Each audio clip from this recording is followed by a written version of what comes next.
Aqui, então, né, uma projeção do que foi já implementado, né, a PEC 241, que virou PEC 55, que virou Emenda Constitucional 95. Eu tenho uma alteração da Constituição brasileira.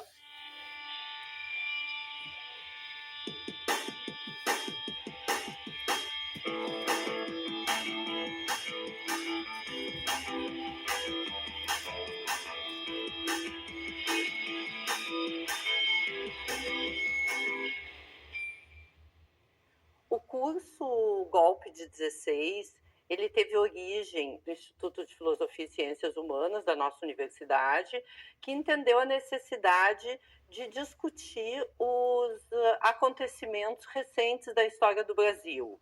Discutir o nosso presente é uma das funções das ciências humanas e das ciências sociais em geral, e o IFCH achou prudente que nós pudéssemos discutir esses eventos que dizem tanto a respeito do Brasil hoje e que estão na nossa sociedade tendo muitos efeitos.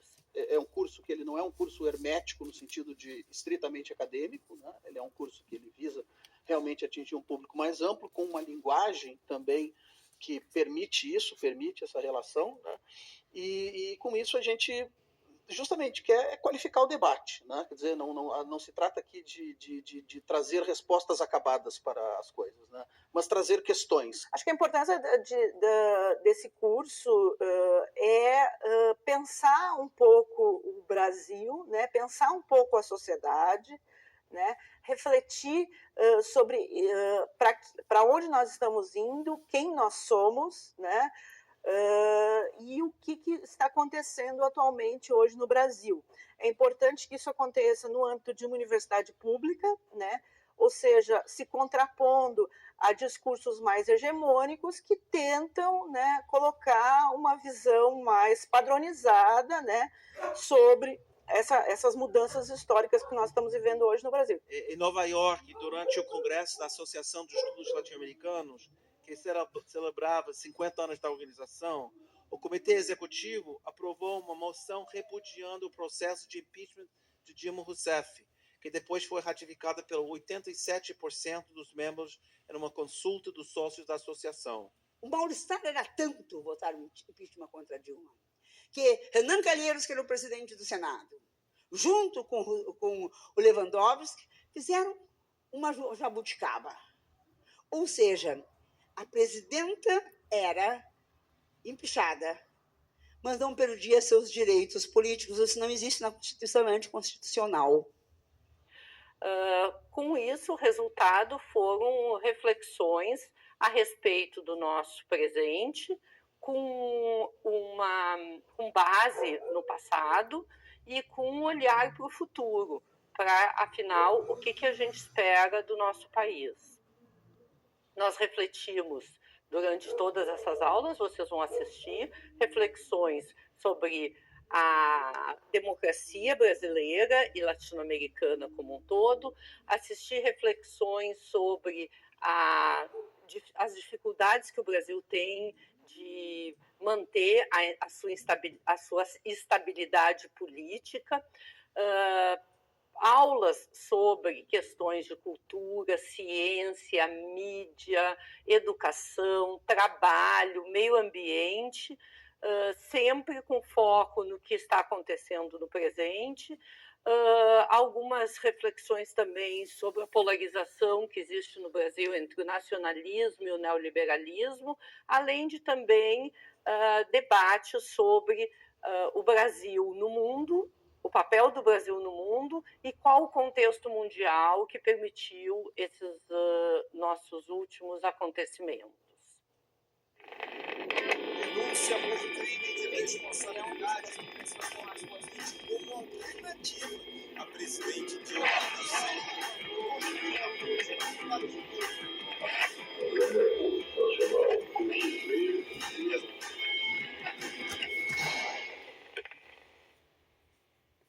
Bom dia, boa tarde, boa noite. Esse é o curso, nós havíamos citado no encontro anterior, o golpe de 16, Esse não é o curso, esse é a apresentação do curso, né, gente? Esse é o vídeo que aparece aqui na página do Lumina, Educação para Todos, que é um projeto da Universidade Federal, e dispõe, então, diversos cursos. Você entra no site Lumina, você faz um cadastro e você acessa, então, um cabedal de alternativas de diversos cursos, diversas áreas. Nós estamos colocando em destaque o golpe de 16, porque nós havíamos falado aqui no último encontro, lembra? Sobre a nossa experiência de frequentar esse curso e como ele era importante para o trabalho do estudo do Estatuto do Índio. Então, nós voltamos aqui com esse pequeno vídeo, né, de 3 ou 4 minutos, que apresenta, então, um apanhado geral, linhas gerais do curso, e quem tiver interesse, quem, né, tiver vontade de conhecer um pouco mais, entra no site, dá uma olhada, são vários encontros, várias palestras, totalmente gratuito, com certificado no final. Então, para aqueles que têm interesse, assim como nós, na área das ciências humanas, a gente segue trabalhando aqui. Eu estou projetando o artigo 56 da Lei 6.001/73, que foi nosso objeto de estudo. Mas antes disso, eu coloquei aqui a Constituição, antes de entrar no Estatuto do Índio, para dar sequência a essa nossa análise e reflexão do Brasil e dos brasileiros. A Constituição de 88 foi citada, vocês lembram ali, ó, que foi mais de uma vez e mais de um professor, porque como vocês viram, o curso ele envolve várias áreas: história, economia, política, mídia, direitos humanos, análise de política internacional, etc. Então, diversos cientistas ali, eles citam a Constituição Federal de 88, né? Nós temos aqui esse exemplar, não é o exemplar mais atualizado, esse é um exemplar da Corag, que não existe mais, que nós guardamos assim por uma questão até afetiva, né? Do próprio texto, mas também do estudo que realizamos até aqui, né? Ela está toda marcada, ela foi lida e relida muitas vezes, tem essas marcas todas, né, do nosso trabalho. Então, lembrando, né, gente, a Constituição, mesmo para aquele que não é do direito, mesmo para o cara que é do direito, mas não é um constitucionalista, ela sempre é uma referência importante. Por que a gente está falando nisso? Porque no estudo do Estatuto do Índio nós tivemos com bastante atenção, tivemos um bom tempo aqui, especialmente nos artigos 231 e 232. Eu trouxe aqui só para conversar e colocar em tela de maneira assim, para contribuir, né, gente? O exemplar também, esse é o exemplar histórico da Constituição do Estado. A partir de 88, então, com a Constituição Federal, os estados, cada estado teve um processo de Assembleia Constituinte, assim como teve a Assembleia Nacional Constituinte, que formou o texto. Esse texto aqui, ó, esse aqui é o exemplar, esse é o exemplar histórico. O que significa exemplar histórico da Constituição Federal? Esse é o exemplar histórico da Constituição Federal do Brasil. Aqui a edição é da Jalove. Jalove é a editora, então, que... Ó, esse aqui é o exemplar histórico, ou seja, foi o primeiro texto antes das emendas, antes de todos esses procedimentos legislativos e jurídicos, que eu vou só confirmar a data para vocês aqui, ó. Ela é promulgada em 5 de outubro. A promulgação da Constituição, ela é de 5 de outubro de 88, e essa editora aqui, então, é uma das primeiras a lançar, né? Claro que a primeira foi a editora do Senado, né? que não é essa edição aqui, mas essa edição é oficial também, é a segunda edição, ó. E quando é que saiu a segunda? Em outubro de 88. Então, se ela foi promulgada, a promulgação foi em outubro, veja bem, ó, a promulgação é 5 de outubro. E essa edição, apesar de ser a segunda edição, é outubro de 88, ou seja, é o texto virgem, digamos assim. É aquele texto que não foi mexido. É o texto que traz, inclusive, além de ser o texto original, aquele que foi aprovado pela Assembleia Nacional Constituinte, ela traz, inclusive, a nominata. A nominata, e até pensei em ler, mas é muito extenso, gente, aqui é a nominata de todos os deputados constituintes, aqui a começar pelo próprio presidente. Quem foi o presidente da Assembleia Nacional Constituinte? Ulisses Guimarães. Depois, o primeiro vice-presidente, o Mauro Benevides, e assim por diante. Aqui, no caso, a composição da mesa, né? Ó, suplente secretário, Luiz Soyer, segundo suplente secretário, Sotero Cunha, suplente da... E assim por diante. Todos os legisladores, os constituintes, aqui é o Draulio Streck, falecido, né? Albano Franco. Só para citar alguns aqui, né, que aparecem, ó. Alexandre Costa, Afonso Camargo, Aécio Neves, tá? Então, esse exemplar, por que tem isso na estante, gente?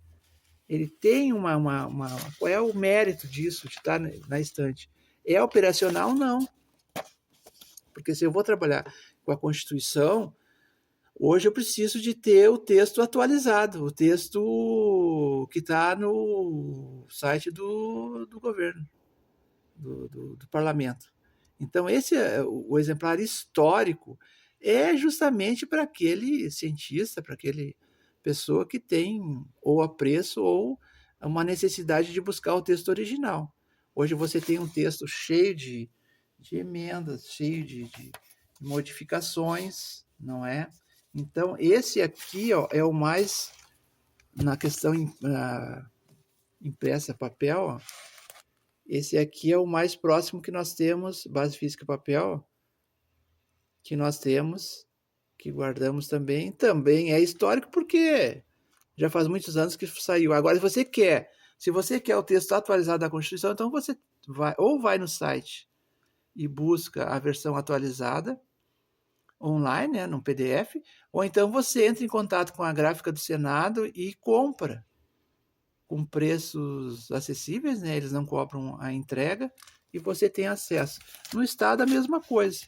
Você tem a Constituição Estadual. Esse aqui é o exemplar, é o exemplar histórico, de 89, que é muito importante para várias questões de direito constitucional não federal, no caso, né, de questões legais aqui do nosso estado, aqui no caso o Rio Grande do Sul, né, estou falando, né, mas cada estado tem a sua, e nós não temos aqui nesse momento, que seria o terceiro módulo, que seria, então, a nível municipal, você tem a lei orgânica do município. Aqui o Código Civil de 2002, que é aquele que renova toda a matéria de direito civil depois do primeiro código, que foi de 1916. Então, esse aqui é o de 2002, direito material, e depois tem o Código de Processo Civil, que é o direito processual. Então, em tela aqui nós temos... Então, vejam bem, apenas para, inicialmente, colocar em tela a possibilidade de você visitar o site Lumina e frequentar o curso, né, sobre o golpe de 2016, porque nós falamos aqui, ó, que na oportunidade que estudamos o Estatuto do Índio, nós fomos buscar a referência da Revolução de 64, golpe de 64 para uns, revolução para outros, e 2016, idem, né, gente? Alguns dizem que foi golpe, outros dizem que não foi golpe. Então, para que você possa tirar suas próprias conclusões, você vai lá e estuda e verifica do que se trata, né? Aqui, então, o título desse último trabalho, que nós apresentamos, Estatuto do Índio, Tensões, Permanências e Temporalidades, onde nós buscávamos, então, entender que lei é essa, como é que ela é uma lei tão antiga, não é? De 73, ela ainda hoje permanece ativa, firme e forte, com algumas alterações que foram agora, nesse último momento, o parlamento trouxe, né? E antes de entrar nessa questão política ali, e sociológica, nós investigamos esse artigo de lei aqui, ó, quando da frequência no curso de Ciências Jurídicas. Nós ficamos nas normas penais e essa base principiológica aqui, ó, que é o artigo 56 e o artigo 57. Eu vou ler rapidamente só o 57, porque é exatamente o artigo que nós trabalhamos na primeira pesquisa anterior a essa que nós projetamos na tela agora. O artigo 57 do Estatuto Índio, que está válido ainda, que não houve alteração, diz o seguinte: será tolerada a aplicação pelos grupos tribais de acordo com as instituições próprias de sanções penais ou disciplinares contra os seus membros, desde que não revistam caráter cruel ou infamante, proibida, em qualquer caso, a pena de morte. Esse é o texto de lei do artigo 57, correto? Sobre isso, do ponto de vista jurídico, você pode proceder a uma hermenêutica jurídica, você pode analisar a jurisprudência, a doutrina, como foi o caso de uma outra obra que nós trouxemos aqui, mas esse artigo ele pode ser lido do ponto de vista sociológico, antropológico, como a cadeia do índio. Na prática, se você vai colocar em prática o artigo 57, o que você tem? Essa autonomia dos povos indígenas em aplicar no grupo, no seu próprio grupo, sanções penais.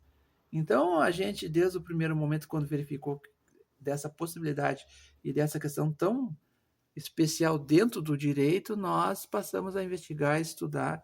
E tão importante quanto esse artigo, vejam, aqui uma outra situação, o habeas corpus, na relação com o artigo 154 do Código Penal. O que diz o artigo 154? O trancamento do inquérito policial pela via do habeas corpus constitui medida excepcional, que somente se justifica se demonstrada sumariamente a atipicidade da conduta, a existência de causas de extinção de punibilidade ou a ausência de prova de materialidade ou de indícios mínimos de autoria. Gente, esse artigo aqui, ó, ele é muito parecido num ponto de vista do estudo, do objeto de estudo. É muito parecido com o que ocorre aqui, ó, com o 57. Sabe? Porque assim, ó, se você vai ler simplesmente a letra da lei, parece que tá tudo aqui, sabe?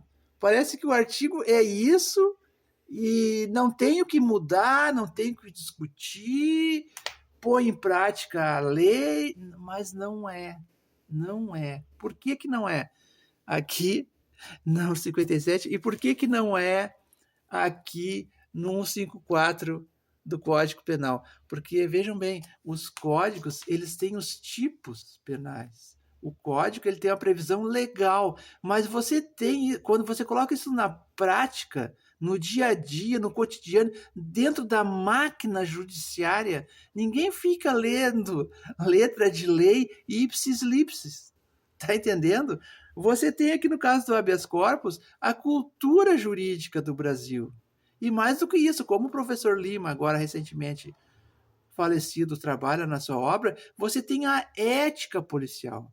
Então, como é que você vai chegar dando coice em porta de delegacia com 154 na mão e dizendo, não, só um pouquinho, vamos acabar com essa palhaçada porque o meu cliente é inocente? Não, não é bem assim, gente, por favor. Sabe? Então, assim, ó, esse cara que está pegando o código, que está lendo e está achando que está entendendo tudo, não está entendendo nada. Isso vale para o Estatuto do Índio, isso vale para o penal, isso vale para o civil, vale para todo o direito. Então, por que você faz algo tão focado, tão específico? Porque é necessário. Então, veja bem, você tem um médico clínico geral e você tem um especialista. Você não vai no clínico geral se você tiver com um problema já grave, sério no coração. Se você tem um problema no seu coração, você procura um cardiologista, certo? Você não vai ficar lá perdendo tempo numa fila num clínico geral se você está passando mal. Se você tem um marca-passo, sei lá, um dispositivo já instalado no seu coração, o que que é? Corre para o especialista.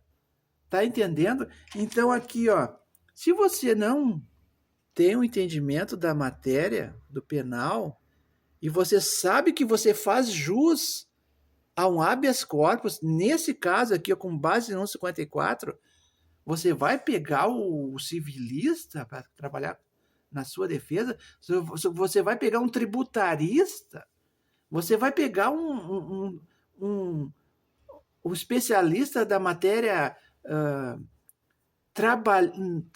Não, você não pode perder o seu tempo, jogar o seu dinheiro fora, contratando alguém que não tem essa capacidade, essa condição. Então, corra para um especialista. Você está com culpa no cartório, como se diz, o ditado popular, né? Você está com culpa no cartório, você está com uma demanda preemente, corra para um especialista, porque somente o especialista, ele extrapola o direito. Quer ver como é que o especialista extrapola o direito? Está aqui, ó. Qual é a importância dessa obra dentro do estudo do Estatuto do Índio? Alguém pode dizer, puxa, e sabe o que eu acho muito interessante? Esse livro foi comprado de segunda mão, esse exemplar. E uma coisa que eu achei muito interessante, sabe o que é? Como ele é um exemplar já foi utilizado e reutilizado. Olha o que escreveram aqui na capa do... Olha o que escreveram aqui, eu não sei se eu vou conseguir. Outros assuntos. O cidadão trabalha num sebo, numa livraria, né? E ele se depara com essa obra. Então ele vai ler, digamos assim, ele tem que botar na estante, entendeu? Tem a estante da sociologia, da história, do direito. Aí ele vai, o quê? Bom, eu não conheço a obra, então eu vou ler rapidamente aqui a orelha, ó. Este livro faz parte, parará, parará. Ó, ele leu rapidamente aqui, ó, as orelhas, por exemplo, ó. Parará foi o que fez o sociólogo Perucci, parará. E aí o cara ficou pensando, puxa, mas isso aqui é sociologia? Isso aqui é história? Isso aqui é economia? Aí o cara não sabia, aí ele escreveu assim, ó, outros assuntos. Por quê? Porque a religião fala em espírito, então deve ser uma doutrina espírita. Veja bem, as pessoas não é do ramo. Se a pessoa não é do ramo, a pessoa fica confusa. Então, por favor, gente, se você está com um problema específico dentro de uma demanda jurídica específica, procure específico. Ah, vai custar caro, eu não tenho condição. Vai custar caro, com certeza. O especialista não vai trabalhar assim, de forma incansável, de forma diuturna, entendeu? Fazendo toda uma pesquisa em cima do seu caso específico. Cada caso é um caso. Tanto é que você vê ali, ainda ontem assistindo um caso muito estranho, na Alemanha, onde a mãe de uma menina que foi morta e estuprada, a mãe faz justiça pelas próprias mãos, vai dentro do tribunal no dia do julgamento do suposto assassino da sua filha e mata o assassino com 7 tiros de arma de fogo, dentro do tribunal, na sessão de julgamento do cidadão que estava respondendo. Está entendendo? Ela comete um crime de homicídio para justiçar, uma espécie de justiçamento de um outro crime havido com a sua própria filha. Então, isso é a pena, isso é o direito penal. Então, é complicado, gente. Não é algo assim que... Então, dentro do Estatuto do Índio, você tem o título 6, que fala das normas penais. Eu, desde o início, sempre, né, buscando palavras que pudessem remeter de forma mais tranquila aqui essa realidade, eu dizia o seguinte: trata-se uma espécie de micro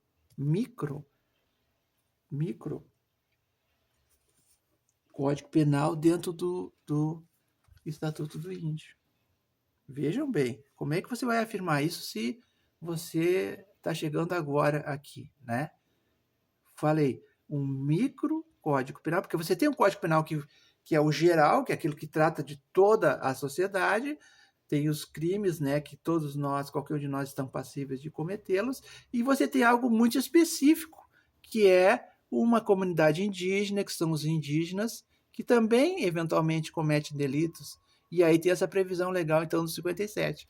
Eu estou aqui com outras obras, aqui não é uma questão do título, mas mais essa coleção, né, gente, quem que não conhece, né, a coleção Primeiros Passos, e eu lembro então do nosso início do trabalho, quando começamos a estudar antropologia, alguém disse, vai lá e pega da série Primeiros Passos o que é o etnocentrismo. Então, tem várias maneiras de você estudar, quando você está iniciando, você busca, né, as obras mais elementares, mais básicas, e depois você vai avançando e buscando aqui como tem essa obra, que é uma obra aparentemente fácil, né?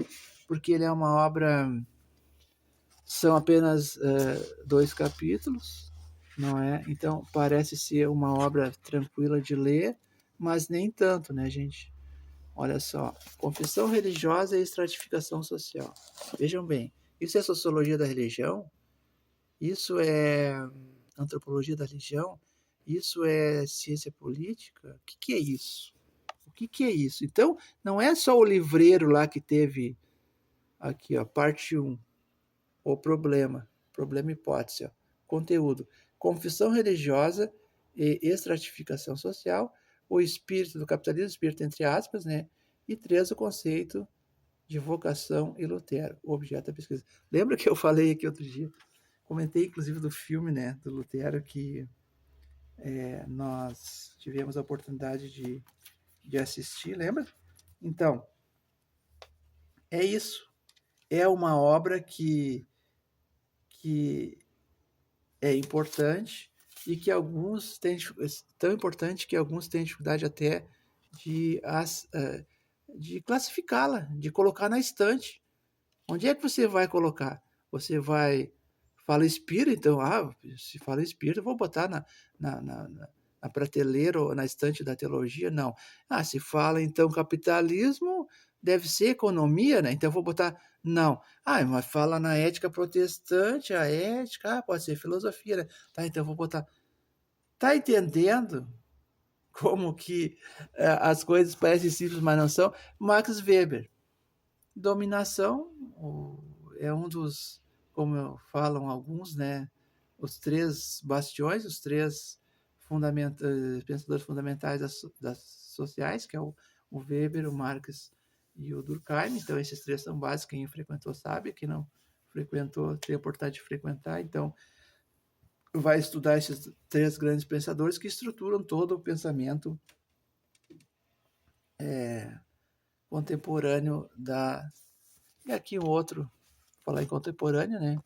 Um contemporâneo mais próximo, né, do nosso tempo, né? Filósofo também alemão importante. E aqui, só para citar algumas obras, né, gente? Rapidamente, porque eu não quero me estender muito hoje. Essa obra histórica que, então, digamos, isso aqui, ó, o que eu posso dizer para vocês? Isso aqui é um caso específico onde você tem na prática isso e você tem isso. Tá entendendo? Então, ó, base teórica e antes um caso concreto. Certo?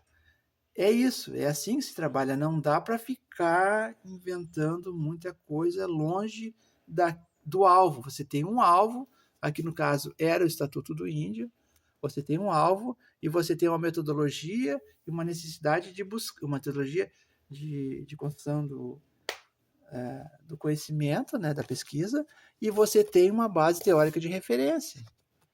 Tá entendendo? Então não tem magia, não tem mistério, mas também não é tão simples quanto possa parecer. E eu vou concluir, então, hoje uma conversa mais rápida com os acadêmicos, porque eu vou concluir com esse quadro aqui que nós já projetamos em tela outro dia, e que vai demonstrar claramente isso que eu estou falando. Aqui, ó.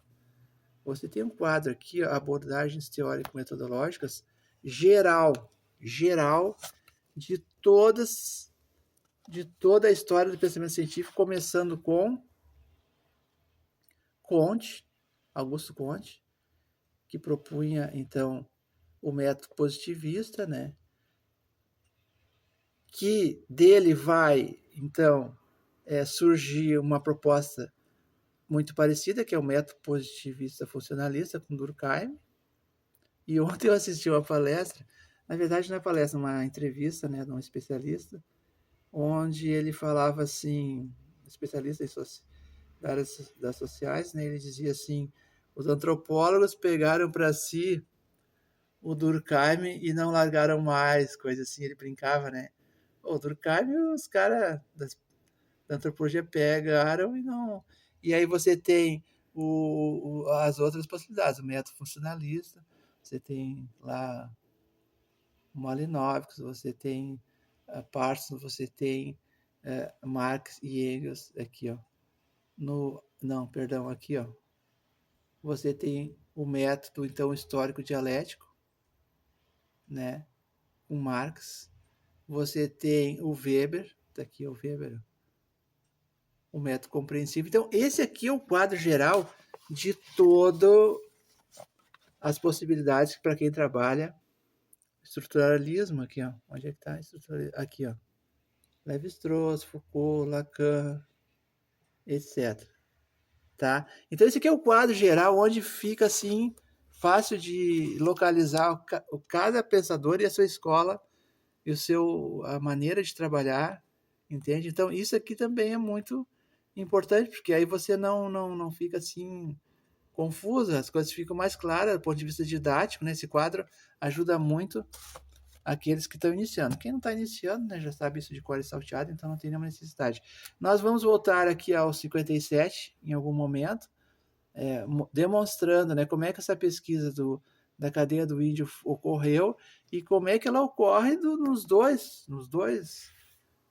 no ponto de vista jurídico e no ponto de vista sociológico, tá? Então, hoje é só assim linhas gerais, mas destacando a possibilidade que você tem de fazer esse curso sobre o golpe de 2016, a importância da Constituição tanto na abordagem histórica quanto científica, e seguimos trabalhando e estudando. Bons estudos para todos, até a próxima. Obrigado pela atenção de todos.